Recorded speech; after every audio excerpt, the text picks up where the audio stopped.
Welcome, everyone. We thank you so much. Welcome, everyone. We thank you so much for joining us today. As you can see, our session is being recorded, but we do thank you for your time on this fine Friday afternoon and joining us to learn more about the Virginia Walkability Action Institute. I'm Millicent Miller, and I serve as the Health Impact consultant with the Virginia Department of Health. And so we do see some new faces. So I look forward to hearing from you and look forward to also answering your questions as we dive into our content for today. So today we will be discussing the following listed here on our agenda. So we'll do some brief introductions for our team leads. We'll go over some housekeeping just to level set. We'll also really dive deep into what the VWAI is, who's eligible for participation, how do you apply, which I think is the reason we're all here, and then also what comes with participation and acceptance into the VWAI. So as I'd mentioned, my name is Millicent Miller, and I serve as a health impact, health equity consultant with the Virginia Department of Health. And I've sort of taken on the nomer of public health and health equity practitioner. I also have joining me today, Charles T. Brown, who is a street level researcher and the founder and CEO of Equitable Solutions. Charles, if you would wave.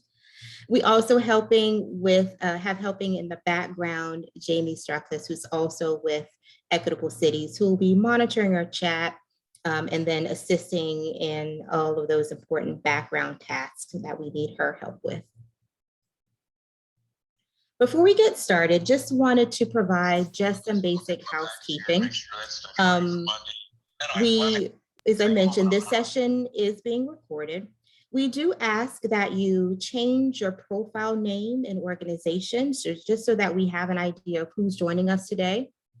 Please also note that we'll be keeping participants on mute until the Q&A portion. If you do have something burning, please feel free to either type it in the chat or use the hand raising feature so that we can acknowledge you and answer your question or concern at that time. We do encourage you to use your cameras. We know sometimes we're not always camera ready, but we would love to see your faces. And also we encourage the use of Zoom interactive features, so like the chat, emojis, hand raising that I mentioned before. And then also, although everyone is on mute currently, when you're coming off mute, we just ask that you avoid background noise and distractions as much as possible, as we'll be sharing this with others who aren't able to join us today. So as we begin the session, as I mentioned, everyone is on mute. So I think by now we're probably all Zoom experts, but just to refresh your memories, within your meeting panel, you have a variety of different buttons that you can use to either bring yourself on camera, take yourself off, mute, unmute. Also making note of how you change your name if you haven't already. So again, if you haven't, if you would just put your name and your organization, that will be greatly appreciated. And so, yeah, that would be helpful. We want to know who's in our virtual room today. And then also in terms of the reactions that I mentioned before, you have a reaction button. And so we're going to put that into practice and test that out. If you would, just using your reaction button or your chat feature, if you'll just put in how you're feeling today. It can be a thumbs up. If you're feeling excited, that party emoji, feel free to chat your thoughts and feelings of how you're doing today.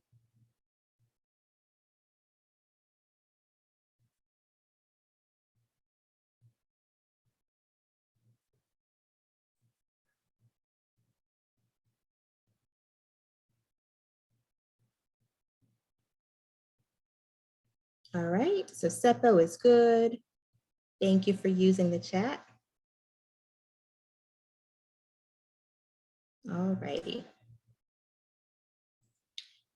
So again, in the vein of knowing who's in the room, we want to know where you're from. So if you use a chat feature, let us know who you're representing and then also what city or town within the state you represent.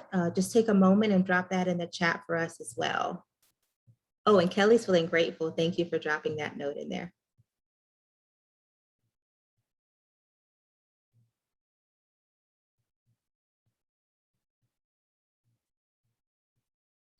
So we have Kim from Central Virginia Health District in Lynchburg. We have Dwight from DMV, the Portsmouth area. We have Nancy from DARS, Jalen from VCE in the Petersburg office, Caroline from Augusta Health Community Development. We have Healthy Chesapeake in the room. Thank you so much and welcome. Seeing some new faces and new names, so I'm glad to meet you virtually.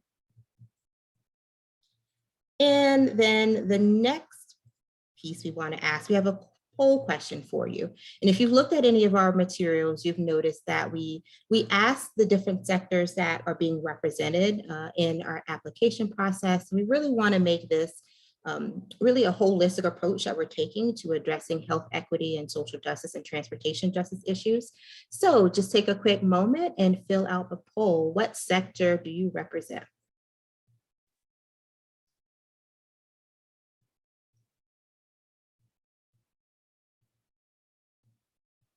We're waiting on just a couple more responses and we can close it out, Jamie.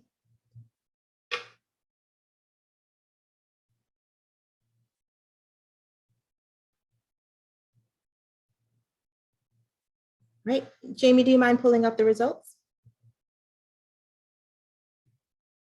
Oh, can you see them? I've shared them. I'll click on, it wasn't, oh, there we go. Yes, so we have public health and planning represented, community engagement, and then other. I'm interested to see who those others are. All right, thank you so much. So now let's get into the why. Why are we here today? What is the Virginia Walkability Action Institute, and how do you apply and be a part of this wonderful opportunity that we have for the state of Virginia? So why was the Virginia Department of Health leaning towards and ultimately developing the VWAI? And so we'll talk about what we hope to accomplish through its development, but we went into a process of thinking about the drivers, facilitators, and the determinants of health. So essentially, we went into establishing the VWAI and wanting to determine what are those conditions that are prerequisites for health. So beyond the public health programs that we've done, the health education, the health promotion efforts, like what are the true causes and how do we get to those root cause issues around health and those things that impact health deeply? And so when we think about it, we know that human beings need peace, shelter, food, income, education, a stable environment, sustainable resources, and then those things that drive that are social justice, health equity. And so when we think about all of these drivers for health, we know that Virginia is not unique, and these are things that are needed regardless of where someone lives throughout the world. And so when any of these things are missing, people struggle to be healthy.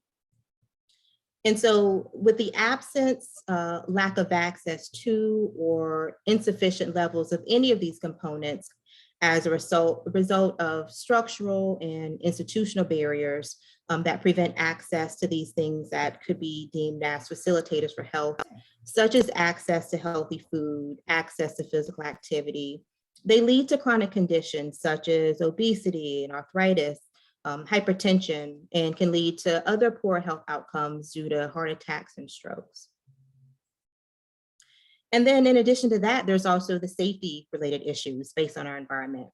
And so all of these factors, or those things that impact health, are often referred to as the social determinants of health, which is an important point for us moving forward. So if they are socially determined, then there can be opportunities for us to mitigate or change them. And so that's what we're looking to do through the VWAI. And so we wanted to also think about the influence of where people work, learn, and play. And can we have an influence on health impact and their safety? And so we know that all of these things have an impact across the lifespan, and we know that place definitely matters. Through the VWAI, we aim to change the trajectory of one's health and well-being. And we know that activity-friendly communities encourage physical activity. We also know that creating or modifying these environments through micro and macro level environmental changes can make our communities healthier and safer. And this is an impact on all of the places that we live, work, play, learn, and worship. And that is why we created the VWAI. The goal of the Virginia Walkability Action Institute is really to prepare local and multi-sector teams, and now individuals, in pursuing policy systems, environmental changes, and those interventions that have been proven to improve public health and reduce chronic disease, reduce risk for mortality and morbidity, and burden that those different health outcomes can have through increased activity, through physical means, as well as other opportunities for mobility and movement. And so why focus on public health, transportation, and planning? The goal of public health professionals and urban planners and transportation experts, engineers are definitely quite similar. All these sectors support the design and development of communities that promote physical and mental health by encouraging healthy behaviors, improved quality of life, social connectedness, safety, and equity. And so there's been a history of city planning and public health officials working together to tackle some historical public health needs, disease outbreaks and such. Also working together to increase and beautify our environment, so creating green spaces and parks. And we know that there's been a lot of work going on more recently around chronic disease prevention, and then also as we've been dealing with the COVID-19 pandemic as well. However, community design definitely requires a diverse skill set, and public health professionals and planners, we need to have a mutual understanding of how we can use those basic concepts that we use in our different disciplines and how we can work together to forge effective partnerships to impact the health and well-being of those that we serve. So we established the VWAI in 2019, and as you can see here, through that inaugural cohort, we had 5 teams that were representing across the state.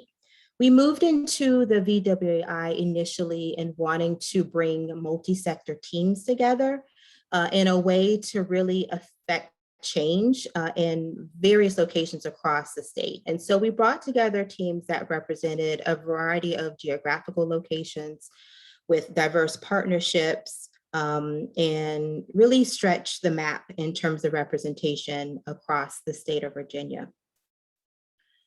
We continued in a similar vein with our teams in 2020 and beyond. But through our 2019 cohort, we were able to bring them together in person. Again, this is all pre-COVID, right? So we were able to bring our teams together for in-person sessions, taking field trips and having experiential learning, bringing in our variety of faculty and subject matter experts from across the continent, really, to talk about a variety of different topics that would enhance their knowledge of public health and transportation.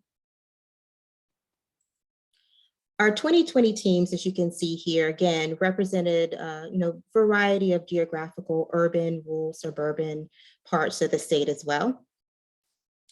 Because we were in the throes of the pandemic, we did not host in-person sessions, but we were able to engage our teams probably even more than we had in 2019 through a variety of different opportunities, our online learning sessions, in terms of office hours, special topic webinars.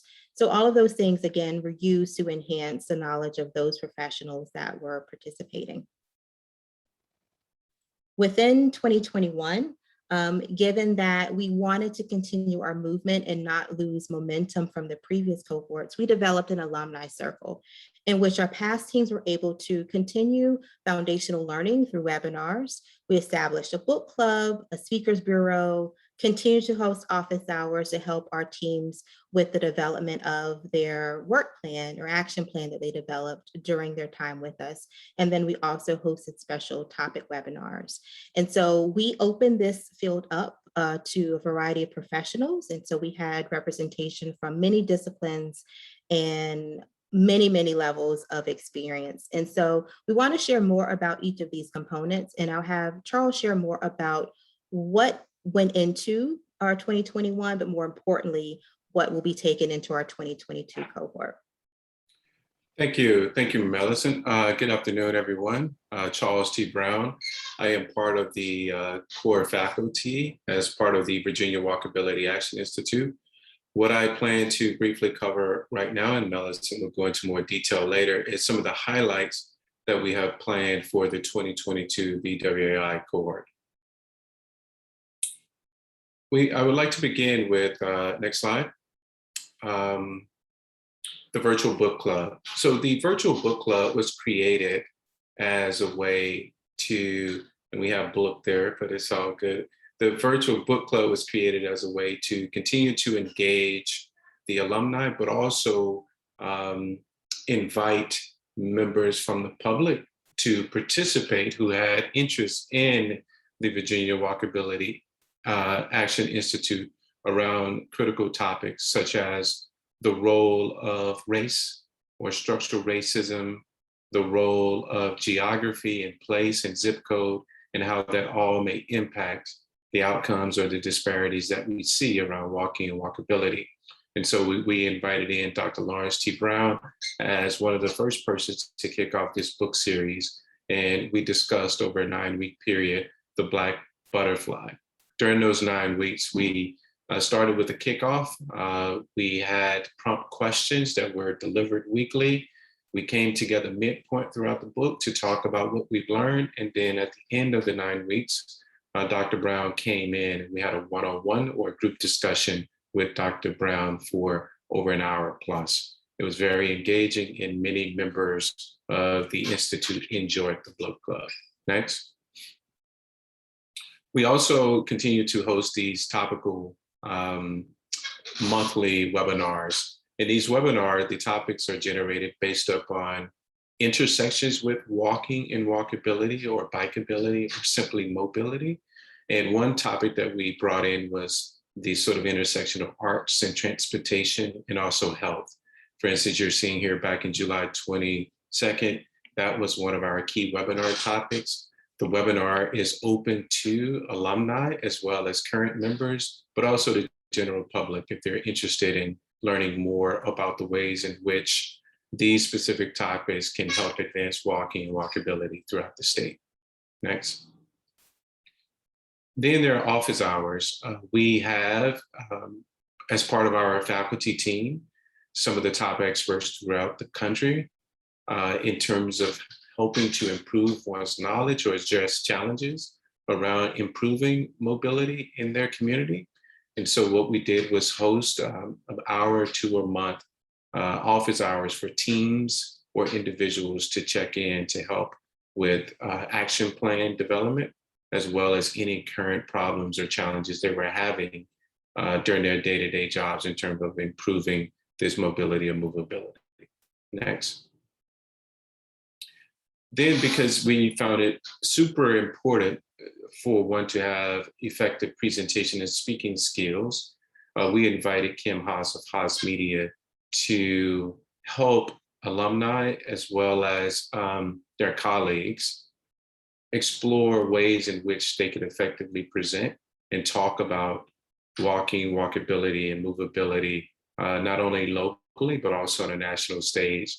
This was a firsthand experience, and this is an experience we will replicate in 2022 to ensure that all members or participants within the VWAI feel or become more confident speaking publicly about these issues in their community as well as around the state. Next. To complement the speaking, we brought in Wyatt Gordon, who is a journalist from Virginia Mercury, to do an op-ed writing workshop. Many of you have issues and challenges that you would like to be more vocal about from a positive standpoint, and you want to put that out there for others to react to. So what we are going to do is to give you training on how to not only speak about it, but also write about it. In these workshops, you don't have to have been written in a book or even an op-ed in the past. We welcome all people because the whole idea of this workshop is to help build confidence around writing to your specific audience. The goal here is to get you to publish either in a local paper or even in a national paper. Next. Then there are select community site visits and tours because we, due to COVID restrictions perhaps, or simply because of resource constraints, we cannot visit every community, but our goal will be, as part of this, to select a number of communities and conduct site visits. And for those of whom we can't meet in person, we'll certainly be doing virtual tours to get a better sense of what some of the challenges are that you're dealing with on a local level. Next. Then there's the need here to enhance your learning, your understanding, and awareness around the tools and resources that are available to assist you with reimagining public space, whether it's a corridor, an open space, or another element as it relates to roadways. So we're going to be introducing you to technologies such as StreetMix to put you through a series of friendly competitions to better imagine your local street through interactive workshops. Next. And then lastly, there's a real importance around the need to have data tools and analysis. So for instance, looking at the opportunity atlas here, we'll show you how to use that information to better inform your decisions locally as well. Next. And so that concludes some of the key highlights. What Dr. Miller will do next is go into greater detail around the expectations for the 2022 VWAI cohort. Again, I'm Charles T. Brown, part of the core faculty, and I'm looking forward to meeting some of you once you apply. Dr. Miller?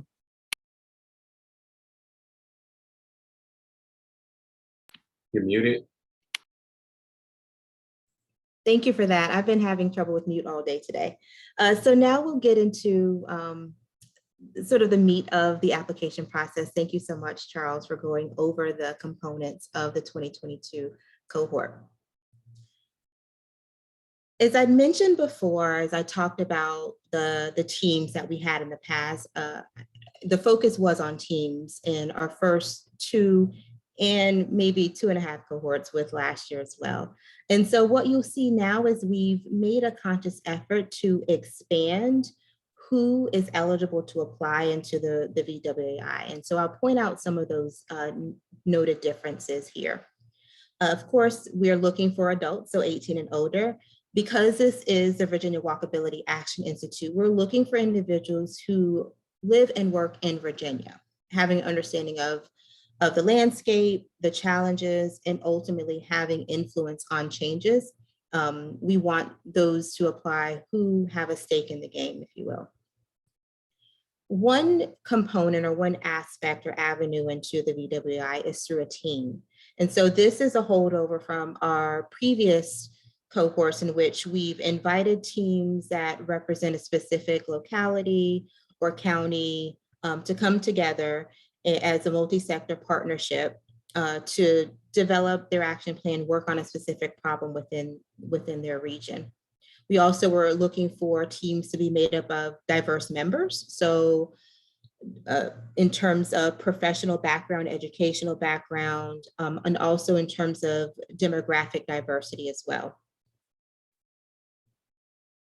Now we've expanded to individuals, and we really want individuals to apply. We realize that there are many who want to affect change by making micro and macro level changes to the built environment, but they weren't necessarily part of a team or maybe weren't well enough connected with others to develop a team and apply. And so we've expanded our applications to individuals who are interested in this work.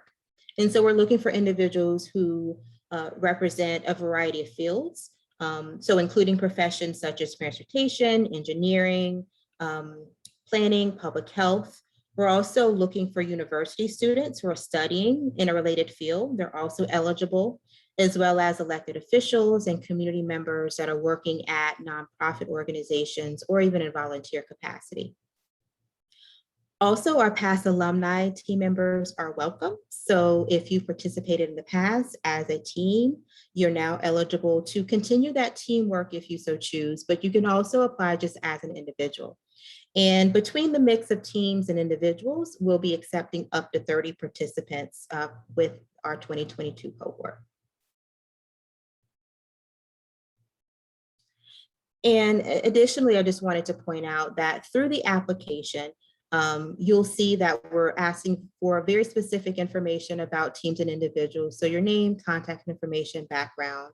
We're also wanting to get a sense and a context for your existing community efforts within this space. So have you conducted any local assessments such as a community health assessment, or has your hospital done a community health needs assessment? Have you used a data-driven approach before? And then the type of community you're wanting to impact. We're also wanting some community information, which will be used as a scoring criteria, which I'll get into on the next slide. We're also asking that there's some level of support on your end. So teams, if you're coming together as a team or even as an individual, do you have support from your supervisor or leadership for participation? Some of the sessions, or many of the sessions, I should say, do happen during the workday. And we know that you have full-time jobs and you have other priorities. And so we want to make sure that there's a level of support that will be pulling you from your day-to-day work to participate in the VWAI, which we think will enhance the work that you're already doing. And also wanted to note that applications will only be accepted through the online application. In terms of the scoring criteria, as I mentioned, we're wanting to know more about your community. And so we have 4 questions within the application that get at just that. So we want to know more about your community opportunities and challenges that are related to building safer environments for walking, walkability, movability. And we also want a description of the history that you have of addressing the community issue or issues through partnership and multi-sector collaboration. We also want you to describe how the Virginia Walkability Action Institute will advance your existing policies or planning documents that have been adopted. And so all 3 of those are worth 20 points within the scoring criteria. And then finally, we want a description of how you or how you are or how you plan to address a historic injustice in the neighborhood, community, city, county, region that you're wanting to impact in terms of increasing access to physical activity, mobility, and movability. And that particular section of the application is worth 40 points. The application deadline is September 23rd at 11:59. And so we will hold to that as we want to make decisions relatively quickly and inform those who've been accepted into the 2022 cohort.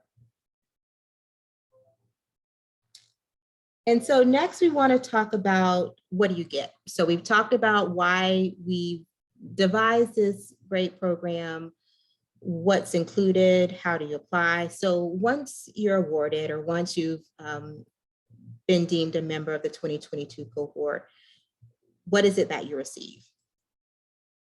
So an invitation to all the in-person sessions, distant learning modules, technical assistance, office hours. So all of those things that Charles mentioned are things that will be available to you as a participant. We also will provide opportunities to participate in the community site visits, in the field trips that were mentioned before. And we will also provide access to walking, biking, public transit, micro-mobility tools and resources. There'll be access to ongoing technical assistance from the VWAI faculty and team through office hours. During our in-person sessions, meals will also be provided on those meeting days. There is also access to special project funding to assist in the implementation of a small-scale infrastructure project that will be a part of the action planning process. So we've mentioned action plans a few times here. And so just to let you know, as a participant, we're also asking all of our individuals and teams to develop an action plan of how they're wanting to address or plan to address walkability, bikeability, mobility, and movability. In addition to that, we will have set aside funding for travel assistance for anyone who has a need to has a financial need to assist them in attending any of our in-person sessions.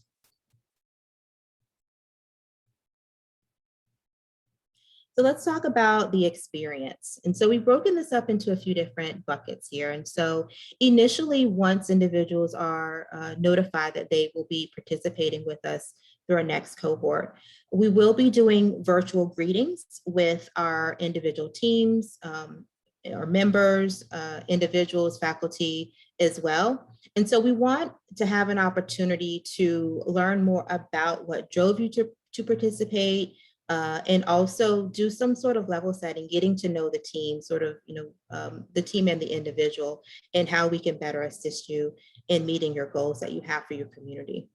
We'll also want to know more about the communities in which you plan to impact. And so we'll do that through a photo voice experience or exercise. And so some of you may be familiar with photo voice. It's been around for a couple of decades now.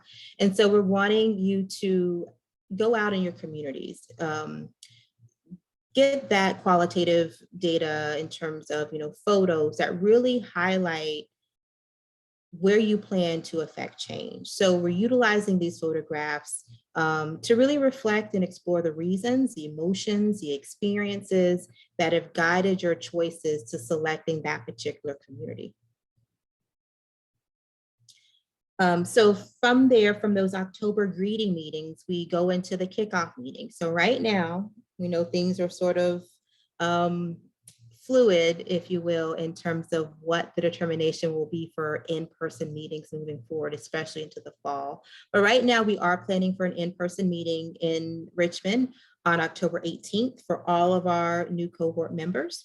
So it'll be an opportunity for you to actually meet in person, we hope, the other team members, the other individuals and faculty. And from there, we'll provide some key topic introductions. And so you can see here we've listed health equity, transportation equity, social justice, tactical urbanism, and then we'll also introduce the concept of the action plan development. From there, we'll be able to engage in a virtual space through our learning collaborative. So it includes all of those components that we've mentioned before, but then also provides an opportunity for us to introduce other special topics. As you can see, those mentioned here, safe routes to destinations, inclusive design, community outreach, and engagement. And then finally, we are planning for an in-person celebration where we bring our teams together and then provide them with an opportunity to really highlight the work that they've done over the course of the cohort, present their final action plans, and then we also have a fun time with giving out superlatives for all of our participants. And so we right now anticipate that that will happen in the late summer of 2022. And so we hope that that has been a good overview and given you a lot of insight in terms of, one, what the Virginia Walkability Action Institute is, what we plan to achieve collectively, and then also how you apply to be a part of this experiential learning opportunity, and then what you get once you're accepted into the Institute. So we'll now pause for questions. I do see that some things have been put into the chat. And so let's see, but now if you do have a question, feel free to come off mute and share. Yeah, I have a question. Can you hear me? Yes. Okay, sure. So last year, we were attempting to try and get a group together to apply according to like the old, standard application standards. So I'm just curious, would it be beneficial for me to wait and see if we're able to apply as a group, or should I attempt to apply as an individual? What is the recommendation? I would recommend that you apply as an individual, but then work to get your team together. If And you then know will that they be able to they apply will later? be able to. So we'll be able to Gotcha. make a determination once we receive all applications. If you're part of a group, we'll accept the group. Or if you don't have a group, at least we have your individual application in, and that can be considered. So you're not held if you want to be a part of a couple of different groups and you want to just sort of hedge your bets in terms of which has the best opportunity to being accepted. We don't have a requirement in terms of the limit in terms of the numbers of applications that you put in. So I would recommend that you do an individual and a team if you're able to get your team together. But we'll be able to note that on the back end. Great, thank you so much. Any other questions?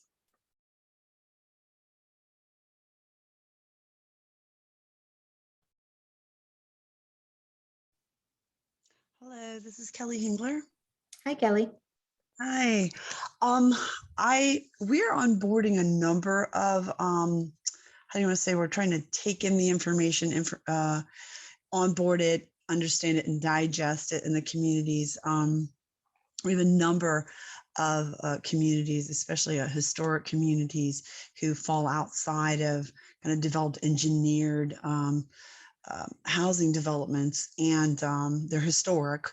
A lot of walkability concerns in the communities, especially with our elder and the children, children riding bikes and seats and stuff. So what would there be a suggestion that you might have? I'm sorry, my technology is hit or miss because we're rural.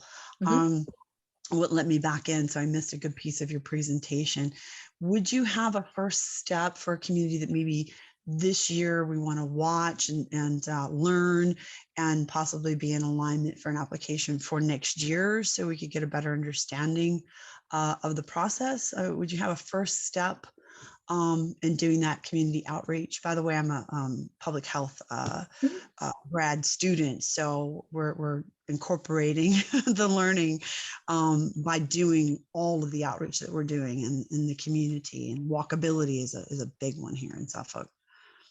Yeah, I would take it a kind of a two-step approach. I would say it doesn't matter your level of experience. As I've mentioned in the eligibility criteria, we're also looking for students. And so whether that is, someone who's formally enrolled or someone who's newer in the field, we welcome your participation as well. If you wouldn't want to go that route, I would say that we will have opportunities throughout the year. So Charles mentioned some special sessions that would be open to the general public. And so that would be a way to gain more knowledge. But I would still recommend, regardless of where you are, this institute is a way for you to really hone your skills, and we can help you in the process as you're learning about your community, how to better engage them, how to formulate some resolutions or solutions around the issues that you're seeing, and really help you move forward. So this is an opportunity to work with those subject matter experts hand in hand to help you throughout that process. Charles, I don't know if you have a different take on it. I agree. I think you read my mind. I was going to encourage you, Kelly, to apply. I think the best way to learn is to be part of it. And again, to bring those challenges or opportunities to the entirety of the body that is present, so that we can help you collectively achieve the goals that you're seeking to achieve. So I would encourage you to apply, not necessarily wait on the sidelines, because for one, there's no guarantee that there may be another one ever. You know how things go. Yes. So take advantage of the moment. Great point, Charles. Yeah, we don't. Yes. Yeah. We have many communities, and so I'm the Civic League president here in our community. We're a very close knit community, but there are about 8 original unincorporated incorporated towns in what became the city of Suffolk from Mansfield County, and they each have de-investment issues. We're trying to really rally that conversation because we have a comprehensive plan coming up that someone's been hired, a firm has been hired to review and revamp. And the devitalization that's happened with these communities can be also in balance with how strong and sustainable the communities have maintained. A lot around church, a lot around community organizations. So I myself am here, the CE&H Heritage Civic League, but we have Pewsville, who was unable to be on the call today. Advocates, we're all veterans, by the way, and Chuckatuck and downtown Suffolk. So we're hoping to continue to be working through that venue of Civic League voice, giving that voice. And so I think I'll take a look at the application. I appreciate the invitation. And as you said, there may not be another one, but if we can show up and show out for participation in these events, right? Absolutely. So would I also be correct to say that for our other Civic League organizations that are in these key historic heritage, largely African-American freeman communities as well, there's a lot of pride here, to have them all individually, also, if they would like to participate, if they feel like they can engage. Again, they're veterans, so they're pretty good at following policy. Absolutely. We would encourage them to apply. And one thing I will mention, so that it's a great point that you bring up. So we've talked about individuals versus teams. You can apply as an individual or a team. If you're applying as an individual, we may find some synergy and even geographical closeness between those individuals, and they can sort of form those informal teams too. So you can take that approach, but we would encourage you, Kelly, anyone within those areas that you've mentioned before to apply. Wonderful. Thank you for your time. Thank you. You're welcome. Thank you for joining us. And Kelly, I'm also a veteran, if that helps. Oh, yes. Thank you. I never realized. And so I was in LA and now I'm back in Suffolk. Well, there's the transition. So I'm coming home to find that we have so much to give here in Virginia, veterans. Awesome. Thank you so much. Thank you. Do we have any other questions? Yeah, I do. Okay. So, and this will probably be an ignorant question because I don't know, of course, yet. With the project that y'all mentioned, like if I am doing it individually for my community, like will there be a point where maybe people assisting with that project need to come and attend any of the sessions? And if so, is that allowable, or will I just have to relay the information back to anyone assisting with that? Great question. And what we've done in the past, even when we were a team-based institute, is we had sort of our core team, which were the 5 applicants, but we encourage our teams to have extended team members, and that can be anyone connected to their project or their locality or their plan. And so those extended team members were always welcome to attend any of our special sessions that we hosted. So there will be an opportunity for those members to participate in those sort of ancillary webinars and opportunities for engagement. So yeah, that's definitely possible and allowable. Awesome. Thank you so much. I just wanted to know ahead of time if it was like me doing it all by myself. No, you won't be alone. Okay, cool. Thanks.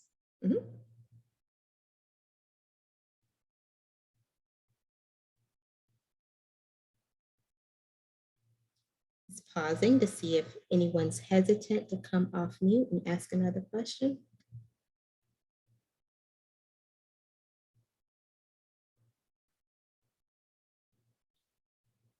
I'm not seeing anyone chomping at the bit. So I do want to thank everyone for joining us today. We hope again that this was able to give you insight, but also encourage you to apply. and get your friends and colleagues to apply as well.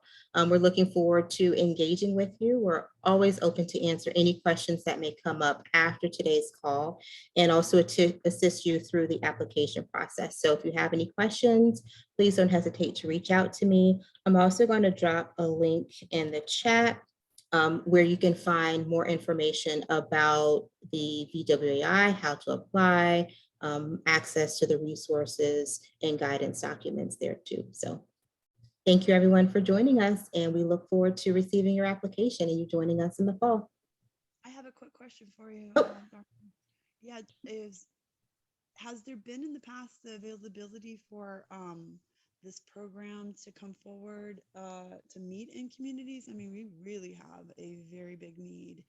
And I know that we have many opportunities, or at least web pieces, you know, to be able to meet with the civic leagues, or at least as a coalition meeting, and meet with the communities on their thoughts. Is there any opportunity that's come up through VDH, you know, through your program?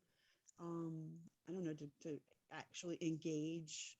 I guess I'm thinking, if I could parse that out, we're following the coastal resiliency right now under N. Phillips, okay, which is not VDH, that's on the natural resources side. And so we're currently organizing for there to be meetings in the community with because the master plan for coastal resiliency is underway. And that's hugely important here because we have a lot of flooding. So a la this program, do you think there might be an avenue in the future to do some webinar, or just because I don't want you to feel like you have to travel all the way down here with community? I mean, they're very hungry for information, all the other civic leagues. So I just wanted to throw that out there as a possible outreach. Any possibility? Sure. So I did miss the first part of your question. I may have been on my end. I was having some volume issues. But from what I think you're asking, I will say the answer is yes. We can do an offline follow-up just to see what those needs are and to see how we can connect with you. Wonderful. All right. Well, you have a wonderful day. Thank you so much. And thank you for your service, Kelly. Thank you. Mhm. And thank you. I'm sorry, who's the other gentleman? Charles. Charles, thank you Yes. for your service. All right. Have a blessed weekend. Thank you. You too.